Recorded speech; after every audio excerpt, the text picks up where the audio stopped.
afternoon and thank you for joining us for news updates. My name is Tandio Mzumara.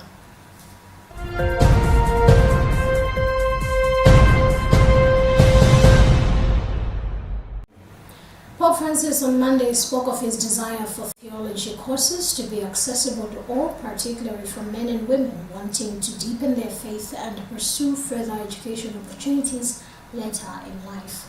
Meeting with academic staff participating in the International Congress on the Future of Theology's Heritage and Imagination Conference taking place from the 9th to the 10th of December, the Holy Father insisted that universities and theological schools should be open to people who knock at the doors of their institutions.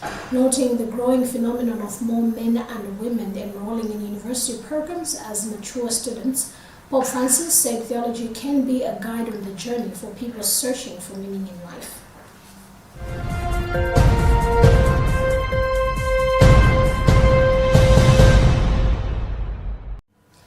President Lazarus Chakwera is this afternoon set to return to Malawi following his official visit to the United Arab Emirates, where he was invited by the President of the UAE, Sheikh Mohammed bin Zayed Al Nahyan.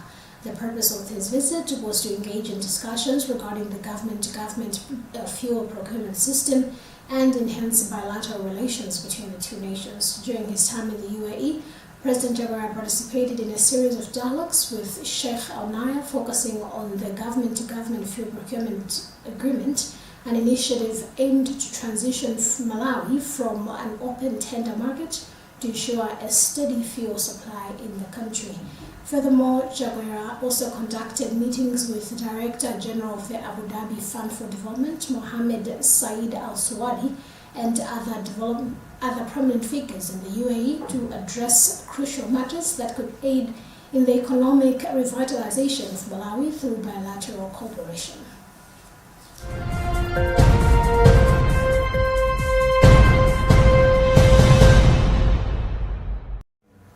Minister of Information Moses Kunkuyu has asked the Anti-Corruption Bureau ACB to release progress of corruption cases and arrests that have been made through the body's investigations.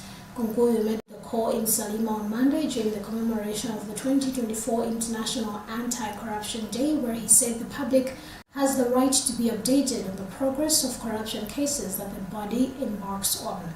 Acting Director General for ACB Hilary Shilomba pointed out delays in limiting funds to the body even after receiving funding from the Treasury as one of their biggest challenges in the smooth operations of its services. Shilomba also said many people are not coming forward to report corruption, describing it as a step backwards in the fight against corruption.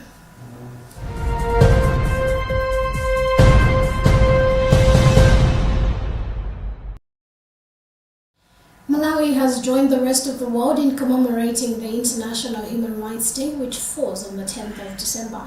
The day coincides with Malawi Human Rights Commission MHRC celebration of 25 years of advancing human rights in the country. And according to MHRC Executive Secretary Habiba Osman, the Commission has maintained its global recognition in compliance with UN principles on human rights institution. Osman also went on to say the Commission has also underscored the importance of ensuring that Malawi is a safe and inclusive space for every child, woman, man, person with a disability, and the elderly.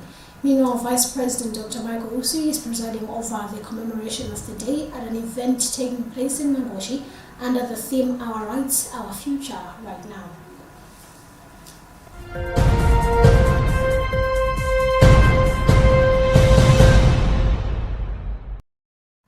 And in other news, Israeli Prime Minister Benjamin Netanyahu entered a Tel Aviv courthouse today, Tuesday, to take the stand for the first time in a long-running corruption trial that will likely force him to juggle between the courtroom and war room for weeks. Netanyahu arrived at around 10 o'clock in the morning while a few dozen protesters gathered outside, some of them supporters and others demanding he do more to negotiate the release of some 100 hostages still held by Hamas in Gaza. Charged with bribery, fraud and breach of trust, Netanyahu will testify 3 times a week. The court said despite the Gaza war and possible new threats posed by wider turmoil in the Middle East, including in neighboring Syria.